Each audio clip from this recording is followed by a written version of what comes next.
Hello and welcome to Norwood News. Today is Friday, May 4th, and I'm your host, Krista McDonald. In today's top story, during the months of March and April, the Norwood Police Department offered residents the opportunity to attend a Citizen Police Academy. Sergeant Carey organized the class and, along with other officers, offered a behind-the-scenes look at the department. This past Monday was the last class of the spring session, and Norwood resident Jerry Slater was among the group that graduated. Hi, I'm Jerry Slater, and we're here at the Citizens Police Academy, and it's graduation night.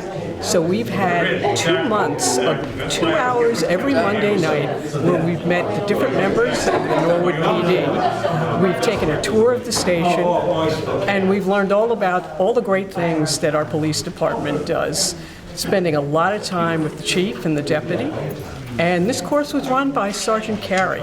So great opportunity to learn all about the Norwood Police Department, and everybody should try to take advantage of it. There'll be another class in the fall. The Norwood Police Department plans to offer this class again in the fall. Follow Norwood Police on Facebook and Twitter for more information. On Saturday, April 28th, the Old Parish Preservation Volunteers, a new nonprofit organization in Norwood, held their first cemetery workday. Over 30 volunteers took time out of their morning to clean up the Old Parish Cemetery here in Norwood. Rob Gregg, president of Vine Lake Cemetery Trust, demonstrated the proper technique of cleaning the gravestones. So today we're going to focus on the cleaning of marble. This particular gravestone has, because it's been tilted, has more biological growth on the back than on this side here. It has some. Across the top, there's some staining that usually occurs on marble, but not on slate. You don't need a lot of detail. In other words, don't waste it by piling it on and having it run off. So we've let it sit for a while, and then we're going to use nylon brushes. Don't use wire brushes, anything soft. They come up with a variety of brushes. This is a wide one. You can have a little one, a little thin one to get in some of the inscription that's on the other side.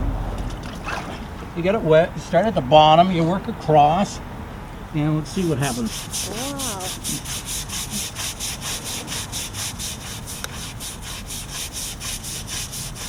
So you can begin to see a little difference on this already.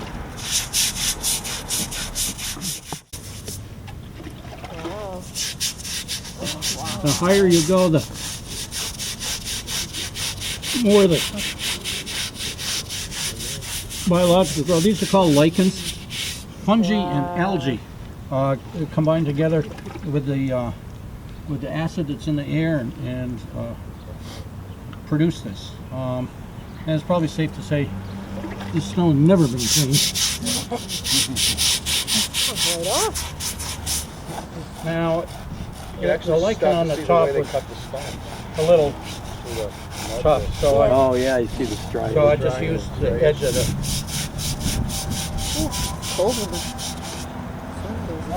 You start at the bottom, because you start at the top, all that stuff's going to come down and they stain what it is you want to do, and then it's a tougher job to keep it clean. So we start at the bottom. So let's see what's going on here. So you can begin to see the dirt that's coming off.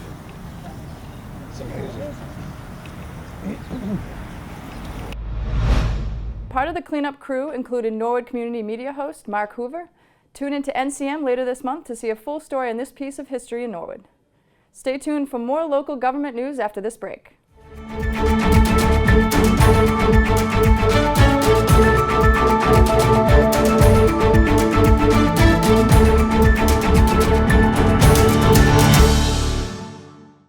Shopping local is a great way to support your community. It creates local jobs, it grows small businesses, and provides investment back into your town. Local businesses know their customers and their needs.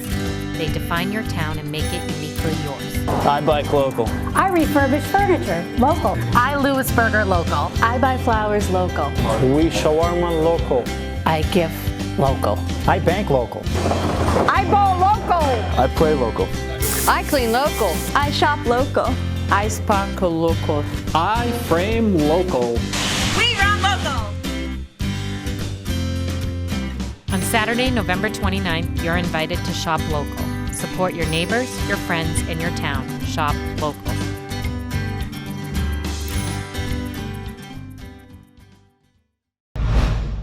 On Thursday night, Town Manager Tony Mazzucco held a Municipal Finance 101 presentation in the GSU Lecture Hall at Norwood High School. Mr. Mazzucco explained the complexities of municipal finance to a group of 40 residents for a little more than an hour. The presentation was followed by questions from those present, many of whom were town meeting members. The complete presentation will be broadcast on NCM. While those residents were busy learning the basics of municipal finance, the Forbes Hill Task Force was meeting in the community room of the Police and Fire Building to discuss several possible alternatives for the Forbes property.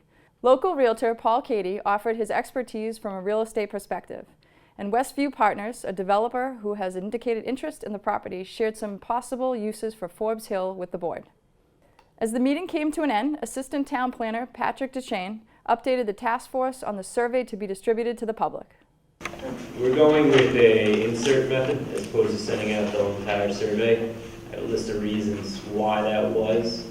I feel it's more than adequate in terms of getting responses. We also have paper surveys available for town meeting, at the library, at the Council of Aging, and the planning office. If you read the insert, it describes how that can be accessed. We'll also have the downloadable version if you want to just download the survey that way. But we went ahead and purchased an annual subscription to SurveyMonkey. It's an excellent platform. We're able to, my survey's already up, and schools advertise that on a Monday. Another reason was, when we send out the electric bills, it goes out in 2 batches. And so having the survey live and advertised in the same day, I think, is key to get the proper amount of responses. Sending out in 2, it essentially inserts more of it's a notification. But if you're sending out a whole survey, some people aren't going to get access to it until they get their electric bill 2 weeks before someone else who got it in the first batch. So having it live and available online at the same time, I think is the proper way. Earlier in the week, the Finance Commission met to discuss items on the warrant at the upcoming town meeting.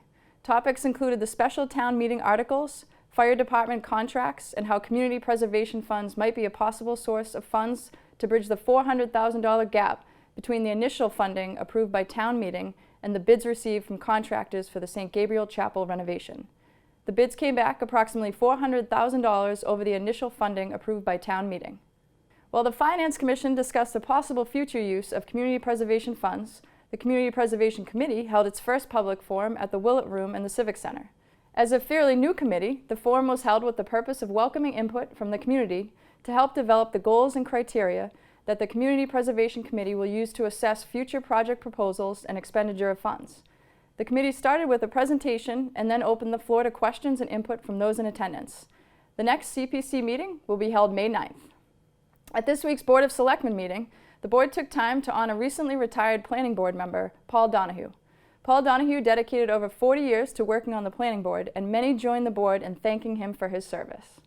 Mr. Donahue, it really is an honor to be here tonight, and truly there's a tribute to the great English architect Christopher Wren in St. Paul's Cathedral, which says something to the effect that look not for his monument, for it is about you. And certainly after 43 years of service on the Norwood Planning Board, a lot of what we see in this town, a lot of the way it looks, in great part is a result of your contemplation, your voting, your persuasive approach to planning, and your cooperative approach to planning as well.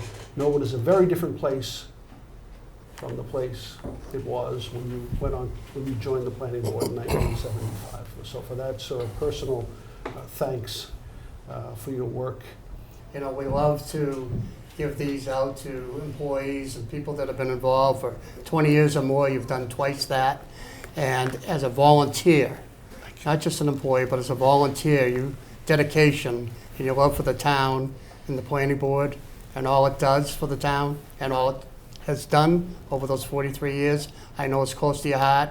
We've had many conversations, sat down and talked about the town, and I know how special it is to you. And I want you to know how special you and people like you who give to the town mean to us. And I just want to give you a heartfelt thank you. Thank you. Thank you very much. I was looking over a little bit of your record, and I had to stop because how much you've done over the years contributing to Norwood on the planning board. Much construction over the years that you've contributed to make it quality for our town. And you know, you will be missed, but life is this way sometimes, and your friends will still be with you, and we are some of them. God bless. Thank you very much. Good luck. We're not just losing you as a person, and it's not about the 43 years. It's about the knowledge and expertise that you brought to the table. Norwood is a different place, and is a better place because of people like you, especially because you're a volunteer. You don't get paid the big bucks or anything else. You do it because you love the town, as your whole entire family does. But 43 years of experience and expertise, the town will be missing something. There will be a big hole for a long time to come until somebody can start to patch that hole up, because we're going to lose your knowledge and expertise. So don't leave town. We may have to tap you once in a while for some that expertise and knowledge, and I thank you for your service to the town. I call him George Harrison, he's the quiet one. And Paul would sit there in a meeting, and there are a few of us that have loud voices and like to be heard, and Paul would just sit there very quietly, and he would be able to decipher through all the rhetoric and all the back and forths and the crocodile tears and everything. And then Paul would very quietly, when everyone had their say, and he would just very quietly maybe gave a couple of sentences, and he knew how to get exactly to the crux of the issue. I just want to thank everyone for, for the award and so on. I'll hang it high in the house so people will see it as they walk in the door. As a matter of fact, but no, it's been a pleasure. I should be probably thanking you. Well, it's the town of Norwood. It's a way of life, and everybody in this room, we love the town of Norwood, and we are so happy that we have a chance to serve and and to be a part of it. And moments like this in our little world, this is a very special moment, because Paul was recently so sick, and he's so much better. It's a miraculous recovery that he's, because of this willingness to live and want to live. And to have his family, all came from Turkey, and she has to go back tomorrow, and she's only been home, she hasn't been home since last year because of her job. And Molly and Amelia's a little schoolgirl, and she's only in the 2nd grade, and she's got to go to school tomorrow. And nephew Paul came, it's a blessing that we have each other, and it's a blessing that we're all a part of this wonderful town. And as Paul said, we're very happy to be here with you. Thank you, everybody. Thank you. Thank you. Following the ceremony, the board continued with its regular business, including updates from the public safety departments. Police Chief William Brooks appeared before the board and introduced 4 new officers sworn in at Norwood Town Hall on Monday. Officers Civitoni, Landry, and Marchant recently graduated from the MBTA Transit Police Academy, and Officer Coffey transferred from the Orleans Police Department. Following Chief Brooks, Fire Chief Tony Greeley submitted his monthly report and offered the board and residents a few safety tips to keep in mind when firing up the grill this summer. Meanwhile, on Tuesday night, the Zoning Board of Appeals met in room 12 of Town Hall. Applicants seeking to build condos at 862 to 878 Washington Street appeared before the board. The board will vote on the proposed property at their next meeting to be held on May 15th at 7:30 in room 12 of Town Hall. In addition, the board heard from Jack Madden Ford regarding new signage of the dealership. Well, that wraps up a review of the week in town government. Now it's time for this week's feature story. The high school's cooperative teaching program has been in place for many years and provides the opportunity for high school students to return to an elementary classroom. This program gives students interested in teaching as a career or professions that work with young children a quick glimpse into their future career. Let's go to class. So cooperative teaching is a 4-week program that our seniors get to go to join the elementary school teachers and students. And it lasts about an hour, so they are there from 2 to 3 o'clock. And basically during the 4 weeks, they observe for the first couple of classes, then they assist the teacher in handing out papers or little assignments, and then hopefully our goal is by the end, maybe helping to teach a mini lesson. So we had about 25 students that went out this year, and we're always grateful here at the high school for the elementary school teachers that step up to the plate to help us out. I signed up to do cooperative teaching because I thought it would be a really unique experience. I'm not sure whether or not I will end up being an educator in the future. However, I do care a lot about the education system. So to get this inside look that I won't be able to get really anywhere else in my life is really important to me. I signed up because I really enjoy working with the kids and I want to be a teacher when I'm older. So I figured I'd get some experience now, and I just really enjoyed it. And my mom is a teacher, so I thought I'd check it out and just make sure that I liked it, and I really enjoyed it. I signed up for this because it's a really good experience if you want to go into working with kids, like teaching or anything like that, and it's just a lot of fun because the kids are really cute. I have a new appreciation for teachers because some of the things they have to deal with that I never would have thought of, and I have a new appreciation of students too because they're so smart and I never would have thought they would know so much at this young of an age. It's a really fun addition to have some of the high schoolers come down. I remember being in high school and I knew back then that I wanted to be a teacher, and any chance I got to be in a classroom was really fun and eye-opening. Gets a good experience, and the kids really like seeing a high schooler come in and help them. Michaela was asking me a lot of questions and she was very eager. She did come in last week and teach her own lesson, and she really took the time with a class list and learned all of the kids' names, which I thought was really special. She hasn't known them that long and she really took the time to get to know all the kids. So I think that that's really special, and she came here when she was younger to the Prescott School, so I think coming back it was a lot of memories for her, and seeing that a former student come back and enjoy working with the children was really special. I would definitely recommend it to anyone thinking about teaching or working with kids in any way for next year because it's a lot of fun, and like I said, you learn so much from it, and it's just a great experience to have, and it'll separate you from other people because you'll have that on your belt, so you'll have like experience working with kids in the field. It kind of made me want to be an elementary teacher because I didn't really know what I wanted to do, but now that I got to work with them and actually see what it was like, I figured out what I want to do with my career, and it really gave me a lot of experience in how to talk to the kids and how to work with them.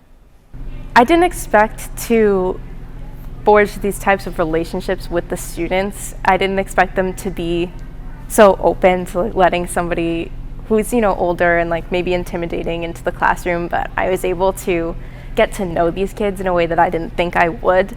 I know that Nick loves Pokemon and Fortnite, and I know that Layla wants to open a bakery, and that Sahasra loves to draw, and I didn't expect to know those things when I came in. I thought it would be more like, oh, I'm coming in and I'm going to give you this worksheet and I'm going to tell you what you did wrong on the worksheet and how to fix it next time. I didn't know that I would be, forging different types of bonds with these kids, but like when I walk in the room and like their faces like light up and they're like, oh my God, she's here, like that's like so special, and I didn't expect to be kind of getting that out of this experience. And I think this is an amazing program for our students as well as the elementary school kids. They just grow so much. They have some self-management. They learn independence, and it really promotes education and the value of our future for teachers as well. So I hope that the program continues and we get more and more students. And it's just a wonderful thing for the kids to do. What a great program and opportunity for Norwood High students. Let's go across the studio for some more school news with our Norwood school reporter, Tim Rose. Hi guys, let's take a look at events and activities happening around our Norwood school community. Two big events were held last week that involved all the schools, the 21st Fine Arts Festival and the Earth Day Cleanup. The Fine Arts Festival was held at Norwood High on Saturday, and parents and students came to view student artwork and listen to music performances. All the work was created and performed by students in our elementary through secondary school programs. In this video clip, students from the Oldham and Callahan have the opportunity to perform together.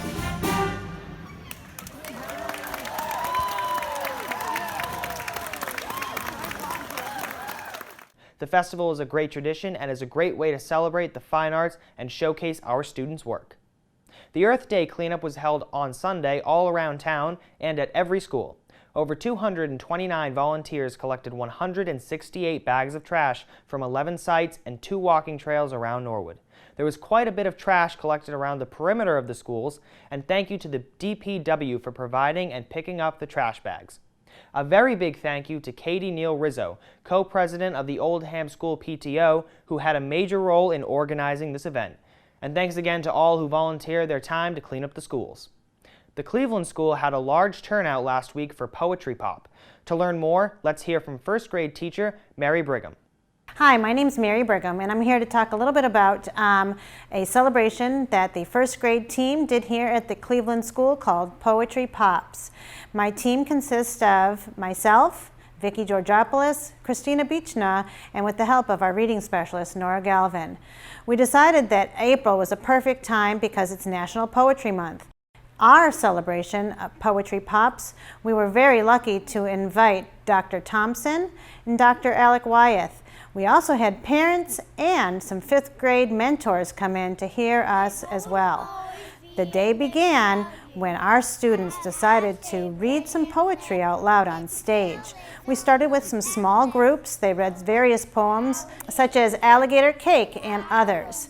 The whole group read the poem, put a poem in your pocket as well for everyone's enjoyment. Afterwards, the students were able to share their poetry portfolios in which they spent the month of April writing various poems. Some poems were rhyming, some were acrostic, like Spring, and we also had them do illustrations on poems that they've read and listened to, and they visualized it, or made pictures or movies in their mind. Their favorite was, "I've turned into a carrot."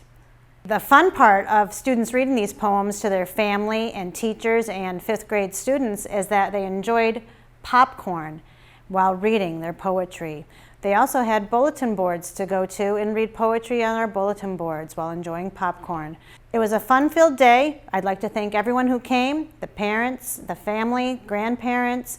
Thanks again to the 5th grade students here at the Cleveland School, and thank you also Dr. Thompson, Dr. Wyeth, Mrs. Capola, and Nora Galvin. It was a great success, and I hope they had a great time. Thank you.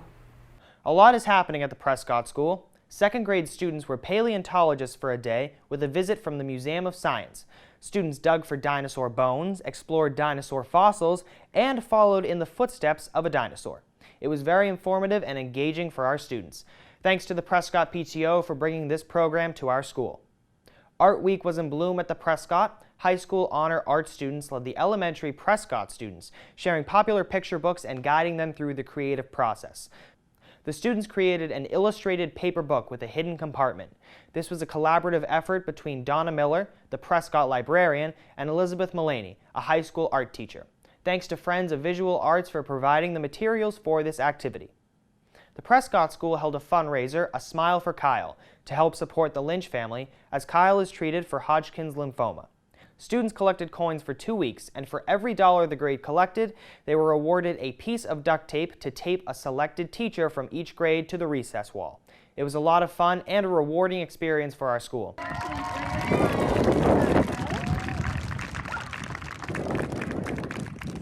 Thanks to the Prescott PTO for organizing. And finally, Teresa Stewart and Michelle Mullen from the Norwood School Committee came to the Prescott to read to 1st and 2nd graders to celebrate Children's Book Week. Well, that's it for your Norwood School news. As always, thanks so much for your continued support of our school community. Now let's go to Brian Boudreau with the latest sports news. Thanks, Tim. In Norwood Babe Ruth news, Jason Dennehy, who plays for last year's town champs Rangers, leads the league with 2 home runs. Jason is a freshman and starting at shortstop for the varsity team. In varsity baseball news, the The team lost a tough one on Monday to Natick, but came back to score 9 runs in 1 inning to beat Framingham 10-2. A 7-4 win against Needham included the Jay Wachowski 2-run home run. Thursday's Walpole game was rained out and rescheduled to Saturday. Both tennis teams lost to Natick, and the boys volleyball team beat Wellesley 3-2. The softball team beat Needham 15-0 to improve their record 5-1. The rain didn't stop the girls lacrosse game against Brookline. The Mustangs scored 11 goals but lost 20-11 to a strong Brookline team. The team is now 5-7. NCM was there to cover the game live. To watch the game, go to nordcommunitymedia.org. In track news, the sprint medley team of Tarek Zaki, Robbie Noonan, Aiden Mulligan, and Anthony Venuto came in 4th out of 31 at the Massachusetts State Track Association Division III Relays. Congratulations, guys. And speaking of track, former Bay State League track MVP and Norwood High football star Jason Matovu is off to Seattle this weekend to attend the Seahawks rookie minicamp. According to John Saranides, Jason's high school coach, the Seahawks plan to try him out at cornerback. Jason's journey is amazing because he did not play one down of defense in high school. We will continue to follow this story. That's all for sports. Now back to the desk. Thanks, Brian. The Norwood Recreation Department's spring program is in full swing. Last Friday, members of the community, young and old, gathered at the Civic Center for the annual Sweetheart Dance. Program Director Katie Seestead gives us more information. So my name is Katie Seestead. I am the program director, and my role in this is basically put the whole dance together. I've also had a lot of help from Travis Farley, as this is still my first year, but we're coming up on my 1-year anniversary. But we put this together. We've had it. This is our 4th annual special someone dance. So whether it is a grandma, aunt, bringing their nephew, grandson. So we're having a really good event tonight. And as you can see, we're starting to really fill up. My name's Shannon. This is Jackson. What's your name? Hudson. We're so excited to be here. This is such an awesome thing. We can't wait to dance. What are we doing here tonight, Max? Dancing. Dancing? You want to show a good move? Show a move.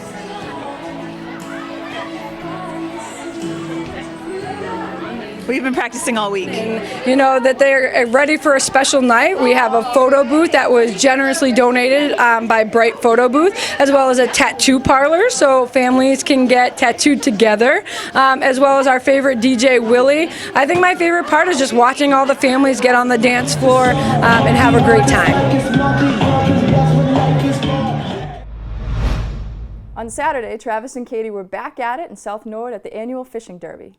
Kids have been casting into Hawes Pond for over 30 years trying to catch the big one. For more, we hear from Michael Sad, a key organizer for the event. This is our 30th year in the South Norwood Fishing Derby here in South Norwood. It's a great crowd, great afternoon, great volunteers. We've got the North Walpole Fishing Game Club down the way, weighing all the fish. We just got a golden come in 2.5 pounder, and they're catching some good fish. We've got a big crowd, over 150 people. The best thing about this derby is watching the kids walking down the street with their fishing rod all next week, trying to catch that big 5 pounder we put in. But at this time, Alan, do you have any... Yeah, just a couple words, Mike. You out there in Norwood, my cousin here, Michael, 30 years doing this for the people of South Norwood. We're eating a few hot dogs, the kids are catching some fish. It's all great, folks. And the best thing about it is our good buddy Lou Santoro has passed away. He for 50 years did the Sportsman's Derby, which is in 2 weeks, May 12th, at the Norwood Sportsman's next to the KSC. God bless you, Mike, for doing all this. Good one. All right, no problem. We put over 300 trout, and people can't believe the size we put in. We had a 5 pounder, a 4 pounder, a couple threes, some big goldens from John Grover from Utah. We ship them in from Colorado, and there's some big goldens in here, so they're catching them. Good job. You guys catch anything yet? No, we were just over there, but there was no really fish over there, so we came over here. Oh, you want to see if over... Do you know which one's better? Which pond? Here. Here's better? Most fish got caught here. This is one of the nicest events that South Norwood has every year. I've been an old South Norwood resident for many, many years, and this is part of living in South Norwood. When I was a child, we would come here after school and skate on the ponds in the middle of the winter. and we're still doing stuff in this beautiful recreation area together and enjoying it.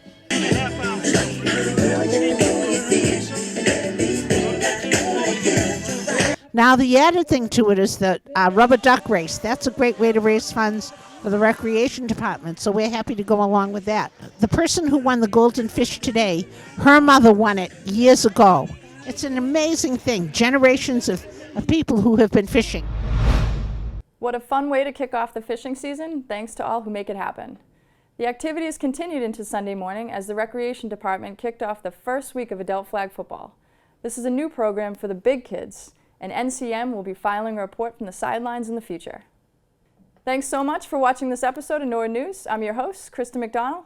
To stay up to date with Norwood Community Media, check us out on Facebook, Twitter, and Instagram. Have a great weekend.